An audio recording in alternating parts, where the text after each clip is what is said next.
ஃப்ரெண்ட்வுட்ஸ் நேயர்களுக்கு வணக்கம். காளியம்மா நாம் தமிழர் கட்சியில தவிர்க்க முடியாத ஒரு சக்தியா இருந்தாங்க. தமிழ் தேசியத்தை பத்தி தூக்கி பிடிக்கிறதுல அவங்க நம்பர் 1 இருந்தாங்க நாம் தமிழர் கட்சியில. சீமானுக்கு அடுத்தபடியா நாம் தமிழர் கட்சியில ஒரு பேச்சாளரா வழிநடத்தக்கூடிய ஆளுமையா திகழ்ந்தது யாரு அப்படின்னு பாத்தீங்கன்னா காளியம்மா தான்.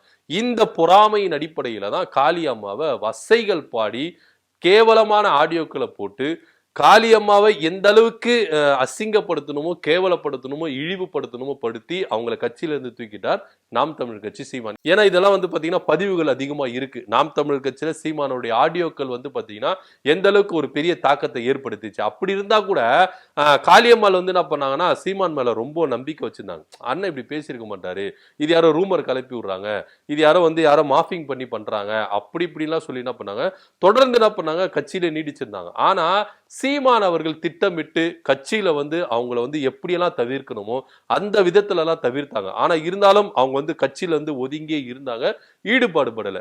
கொஞ்ச நாளைக்கு அப்புறம் என்ன பேச்சு அடிபட்டுச்சுன்னா காளியம்மாள் அதாவது கட்சியை விட்டு விலகிட்ட பிறகு காளியம்மாள் தமிழக வெற்றி கழகத்துக்கு போறாங்க அப்படின்ற ஒரு செய்தி பரவுச்சு. ஏன் அப்படின்னா சீமான் அவர்கள் தமிழக வெற்றி கழகத்தை ஆரம்பிச்சவனு விஜய் அவர்களை ஏகபோக வசனங்களால என்ன பண்ணாரு, வசைப்பாடினார்.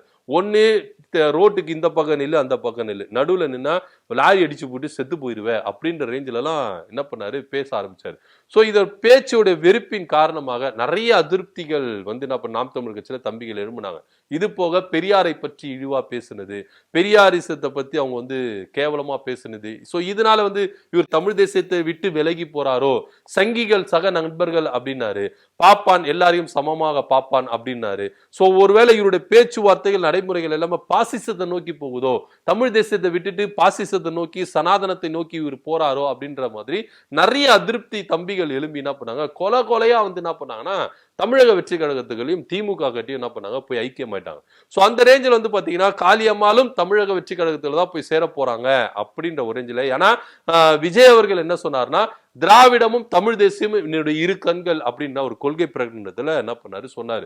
சோ அதனால பாத்தீங்கன்னா காளியம்மாள் பாத்தீங்கன்னா அங்கதான் போவாங்க அப்படின்ற ஒரு ரேஞ்சில பேசப்பட்டது. சோ ரொம்பவே பாத்தீங்கன்னா இழுபறியிலே இருந்தது. காளியம்மாவும் ஒவ்வொரு நிகழ்ச்சிக்கு போகும்போதெல்லாம் சொன்னாங்க, நான் கட்சியில சேர போறேன்னா நான் சொல்லுவேன், நீங்களாம் எதுக்கு நீங்க இந்த மாதிரி புருமர் எல்லாம் கலப்பி விடுறீங்க, கலப்பாதீங்க அப்படின்ற மாதிரிலாம் அவங்க சொல்லியிருந்தாங்க. ஆனா இருந்தாலும் காளியம்மாள் யார் பக்கம் போக போகிறார்? ஏன்னா இரு பேரும் ஆளுமை மிக்க கட்சிகள் இருந்தது. ஒன்னு திமுக, அதிமுக பக்கம் பாத்தீங்கன்னா நாம் தமிழ்ல இருந்து பிரிஞ்சு போன கல்யாண சுந்தர் இருக்கிறாரு.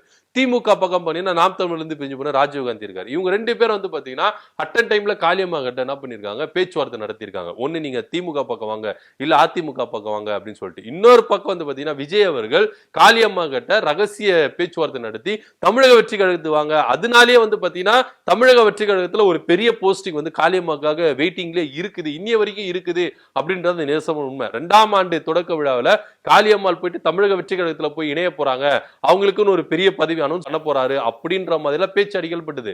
ஆனா அந்த 2ஆம் ஆண்டு தொடக்க விழாவிலும் அவங்க போயிட்டு என்ன பண்ணல, கலந்துக்கல. காளியம்மாளும் போகவே இல்லை, அவங்களுக்கு என்ன பண்ணல, விட்ரா பண்ணிட்டாங்க. அந்த டைம்ல திமுக சார்பா என்ன பண்ணாங்க, ராஜீவ்காந்தி போயிட்டு அப்ரோச் பண்ணி உங்களுக்கு எம்பி பதவியில நாங்க பேசுறோம், நீங்க திமுக பக்கம் வாங்க அப்படின்ற ஒரு ஆதரவு அவங்களுக்கு இருந்து. உண்மையிலே காளியம்மாவுக்கு அவ்வளோ ஒரு வெயிட்டான இடம் இருக்கா அப்படின்னா நிச்சயமா இருக்கு. ஏன்னா மீனவர் சமூகத்திலிருந்து குடும்பத்திலிருந்து வந்தவங்க, மீனவர் சமுதாயத்தை சேர்ந்தவங்க, நிச்சயமா அவங்களுக்குன்னு ஒரு இடம் வெயிட்டிங்ல இருக்குது அப்படின்றது தான் நிதர்சனமான உண்மையா இருக்கு. ஏன்னா நாம் தமிழ்ல இருக்கும்போது பலரும் என்ன பண்ணாங்க இருந்தாங்க. ஆனா முதன்மையா அறியப்பட்ட ஒரு பெண் யார் அப்படின்னு பாத்தீங்கன்னா அது காளியம்மாள் தான். சீமானுக்கு அடுத்தபடியால் காளியம்மாள் பேசுனா அவ்வளோ தொண்டர்கள் வருவது என்ன பண்ணுவாங்க, கை தட்டுவாங்க, அவ்வளோ உன்னிப்பா கவனிச்சு பேசுவாங்க, அவ்வளோ அவங்க என்ன பண்ணுவாங்க, பேச்சு திறமையில அவங்க இருந்தாங்க. அதனால காளியம்மாளுக்கு பாத்தீங்கன்னா ஒரு இடம் இருக்குது அப்படின்றதுல எந்தவித மாற்று கருத்தே இல்லை. அதனாலதான் திமுக, அதிமுக, தமிழக வெற்றி கழகம் அப்படின்னு சொல்லிட்டு போட்டா போட்டி போட்டு என்ன பண்றாங்க, பேச்சுவார்த்தை நடத்தின்றாங்க. ஆனா இப்போ அவங்க ஒரு அதிரடியான முடிவு எடுத்திருக்கிறதா தகவல் வந்திருக்கு.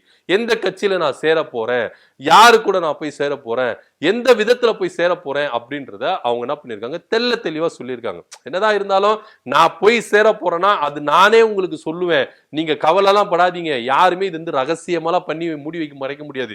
என்னைக்குன்னா ஒரு நாள் வெளியே தான் தெரிய போகுது, நான் இந்த கட்சியில போய் சேர போறேன்றத நானே உங்களுக்கு சொல்லுவேன் அப்படின்னு பிரஸ் பீப்புளை வந்து என்ன பண்ணிருக்காங்க, பேசியிருக்காங்க. ஆனா உண்மையிலே பின்னாடி என்ன தகவல் சொல்லுது, ரகசிய தகவல் என்ன சொல்லுதுன்னா, எந்த கட்சியில போய் சேர போறாங்க அப்படின்னு பாத்தீங்கன்னா திமுக பக்கம் தான் போய் சேர போறாங்க. அதுல எந்தவித மாற்று கருத்து இல்ல அப்படின்றது தெள்ள தெளிவா இருக்கு. ஏன் அப்படின்னா தமிழக வெற்றி கழகம் விஜயை நம்பி வந்து பாத்தீங்கன்னா யாருமே போக முடியாது அப்படின்ற ஒரு சூழ்நிலையில தமிழக அரசியல இருக்கு. 1% ஓட்டு வச்சிருக்கிற தமாகவும் தேமுதிகவும் கூட விஜய் கிட்ட வந்து பாத்தீங்கன்னா பேச்சுவார்த்தை நடத்தல, விஜய் வந்து நான் பேச்சுவார்த்தை நடத்தல. சோ தமிழக அரசியல்ல தனித்து நின்று களம் காண்கிற ஒரு இடத்துலதான் விஜய் அவர்கள் இருக்கிறாரு. அவருக்கு ஒரு உதவி தேவை, அவருக்கு ஒரு ஆதரவு தேவை, கூட்டணி தேவைன்றதான் வாலின்றியா போயிட்டு எல்லா கட்சிகளையும் கிட்ட அவர் பேசிட்டு இருக்காரு. அவரை நம்பி வந்து யாருமே இது வரைக்கும் பேசல அப்படின்றதான் நிதர்சனம் உண்மை இருக்கு.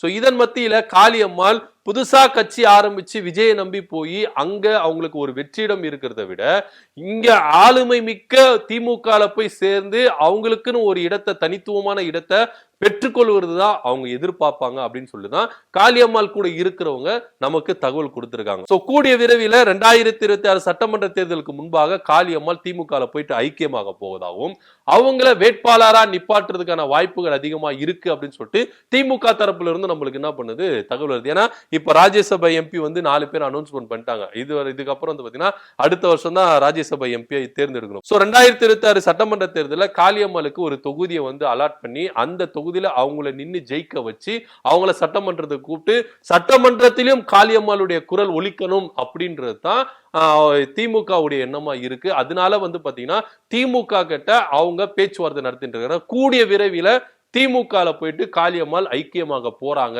அப்படின்ற ஒரு செய்தி காளியம்மாள் கூட இருக்கிறவங்க நம்மளுக்கு என்ன பண்றாங்க தகவல் கொடுத்திருக்காங்க.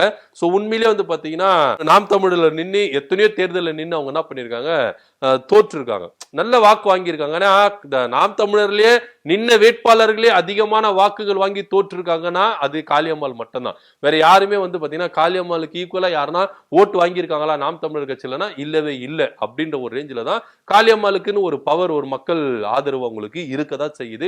அதுல எந்த வித மாற்று கருத்து இல்ல. இப்ப திமுக நின்று அவங்க எம்எல்ஏவா வலம் வர போறாங்க அப்படின்றதுதான் நிதர்சனமான உண்மையா இருக்கு.